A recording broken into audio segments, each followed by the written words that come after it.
আজ আমি তৈরি করব কেরালা স্টাইল ফিশ ফ্রাই বা ফিশ বারবিকিউ বলতে পারেন। ওই যে ঘেরের মাছগুলো আছে না, ওগুলা দিয়ে যে স্মেল আসে, এই রেসিপি যদি ফলো করেন তাহলে স্মেল কি সেটা আপনারা ভুলেই যাবেন। খুবই সহজ প্রক্রিয়া, খুব অল্প কিছু উপকরণ দিয়েই এরকম মজাদার ফিশ ফ্রাই করে নিতে পারবেন, তাও আবার Kerala style, famous Kerala style. তো এখানে আমি একটা তেলাপিয়া মাছ নিয়ে নিয়েছি, একটা সুন্দর করে কাইটা নেব, আর আমি পাশাপাশি মশলা করে নিতেছিলাম।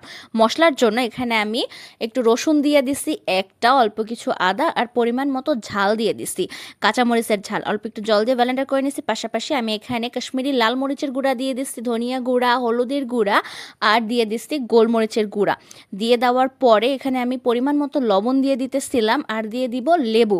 লেবু দিয়ে দিলে হচ্ছে বারবিকিউর বা হচ্ছে ফিশ ফ্রাইয়ের টেস্ট আরও বেশি বাড়ে। আর এটা যেহেতু ম্যারিনেট করেই রাখবো। আর এরপরে দিয়ে দিব আমি সরিষার তেল। এটার স্মেলটা যা আসবে আপনারা যখন করবেন তখনই বুঝতে পারবেন। এখানে আমি যে ব্লেন্ডার করা পেস্টটা রাখছি ওইটা দিয়ে সুন্দর করে মাখায় নিব। একটু সময় রাখা দেওয়ার পরে আমি মাছটা যেটা কাইটা নিছি, দেখছেন কেমনে ভিতর দিয়েও আমি সুন্দর ফাড়া ফাড়া দিয়ে রাখছি মাছটারে, যেন একদম সব মশলা টশলা লবণ টবণ জানি মাছের ভিতরে চলে যায়। 1 ঘন্টার মতো ম্যারিনেট করে রাখা দিব। তারপরে আর কি সুন্দর করে একটা কড়াইতে তেল দিয়া একদম ভালো মতো তেলটা গরম করে দিয়ে দেবো, যেন না লাইগা যায়।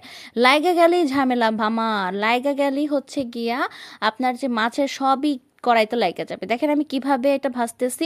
প্রথমে মাথার দিকে একদম ভালো মতো তেল দিয়ে ভাজছি, আবার হচ্ছে লেজের দিকে ওরকম করে দিচ্ছি। আপনারা চাইলে এরকম যদি করেন তাহলে কড়াইতে এরকমভাবে করতে পারেন বা প্যানেও করতে পারেন, সেটা আপনাদের উপর। দেখেন আমি কত সুন্দর করে মাছটা ভাজা নিতেছিলাম, একদম আলতো হাতে যাকে বলে।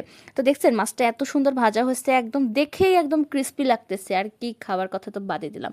তো লাস্টে আমি হচ্ছে একটু লেবু চিপড়ায় নিতেছিলাম, লেবু চিপড়াইয়া সুন্দর কইরা, মানে লোভনীয়টা দেখছেন, মানে মুখে জল চলে আসার মতো অবস্থা। তো রেসিপিটা আপনাদের কেমন লাগছে অবশ্যই জানাবেন। আর অনেক বেশি ক্রিস্পি হয়েছিল, আর কোনো স্মেল টেস্মেল আসতেছিল না। আর এই যে দেখেন বাচ্চাটা কত মজা নিয়ে খাইতেছে। তো thank you so much for watching this video.